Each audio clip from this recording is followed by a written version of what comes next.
PTI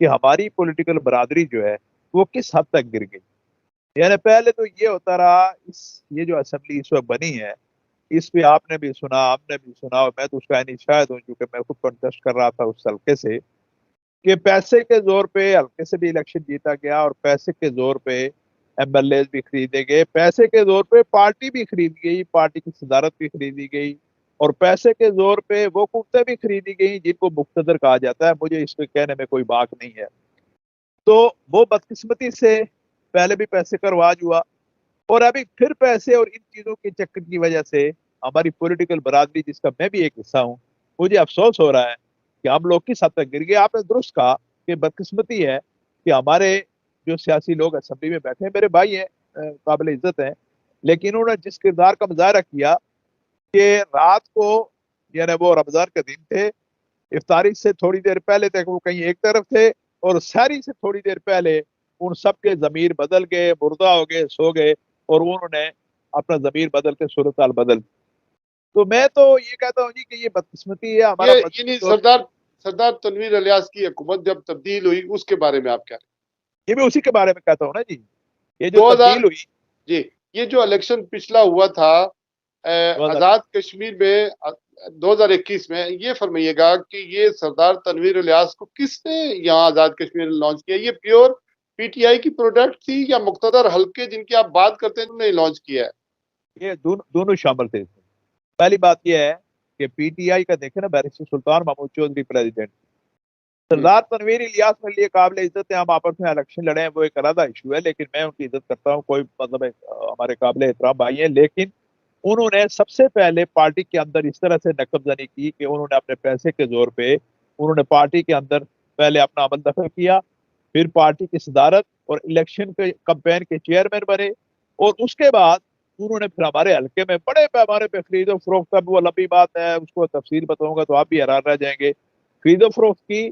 اور اس کے بعد ان کے پیچھے باقاعدہ مقتدر حلقوں کا ہاتھ تھا، اور اس کا میں یعنی شاہد ہوں کہ مجھ تک، چونکہ میں براہ راست کے مقابلے میں کانٹیسٹ کر رہا تھا، تو مجھ سے بھی یہ رابطے ہوتے رہے کہ جی آپ کو ان کو سپیس دیں، آپ ان کو موقع دیں، اور آپ کو فلاں مجھے تحریص لالچ اور پرکشش باتیں کی گئی. میں نے کہا نہیں، میں تو خیر الیکشن لڑوں گا، خواہ میں تھوڑے ووٹ ہوں زیادہ لوں، میں لڑوں گا، اور اللہ کی مہربانی سے میں ثابت قدم رہا. لیکن بے شمار لوگ بھی کہ بڑے بڑے جبا کبا دستار والے لوگ، آپ کو اندازہ ہوگا کہ میں کس طرف اشارہ کر رہا ہوں، وہ بک گئے اور وہ پیسے کے آگے جھک گئے.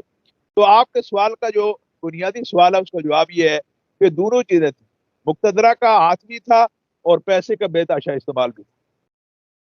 تو اب جبے کی بات کر رہے ہیں، گدی نشینوں کی بات کر رہے ہیں، تو اس میں یعنی اس حلقے سے تو عبدالرشید ترابی صاحب امیر جماعت اسلامی آزاد کشمیر بھی تھے، سردار عتیق احمد خان صاحب بھی موجود ہیں جو مسلم کانفرنس کے صدر ہیں.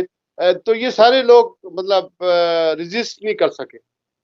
نہیں، سردار عتیق صاحب اس حلقے سے نہیں تھے، وہ کا حلقہ غربی باغ ہے، اللہ 14 ہے، یہ اللہ 15 ہے. اس میں مسلم کانفرنس کی طرف سے الیکشن لڑ رہا تھا. اس وقت میں مسلم کانفرنس میں تھا، اور میں مسلم کانفرنس کے ٹکٹ پہ میں الیکشن لڑ رہا تھا.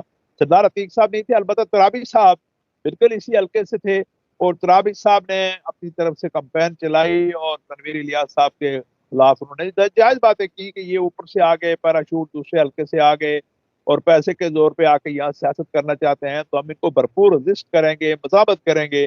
لیکن ہوا یہ کہ الیکشن سے 4 دن پہلے ترابی صاحب نامعلوم طریقے سے، پور اسرار طریقے سے ان کے حق میں دستبردار ہو گئے.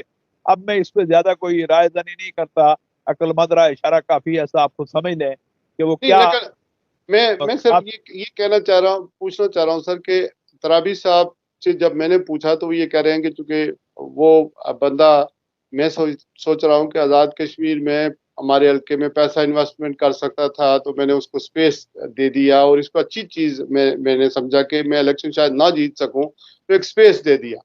سردار عتیق صاحب کی کیا پوزیشن تھی کہ آپ مسلم کانفرنس کے ٹکٹ پر الیکشن لڑ رہے تھے، انہوں نے آپ کو سپورٹ کیا یا نہیں کیا؟ یہ میں پوچھنا چاہتا ہوں. نہیں، میں بالکل یہاں دیانتداری سے بتاؤں گا، سردار عتیق صاحب نے مجھے سپورٹ کیا، اور جو مطلب ہے ان کی جو سٹیٹمنٹس تھیں، مثلاً فرض کریں وہ میرے حلقے میں ایک بڑے جلسے میں تشریف لے گئے، وہاں پہ اعجاز الحق صاحب بھی تھے ہمارے جلسے میں، اور خیر بڑی دنیا تھی. تو وہاں پہ سردار عتیق صاحب نے، یہ الیکشن کے مڈ میں تقریباً مڈ کی بات تھی، تو سردار عتیق صاحب نے تقریر کرتے ہوئے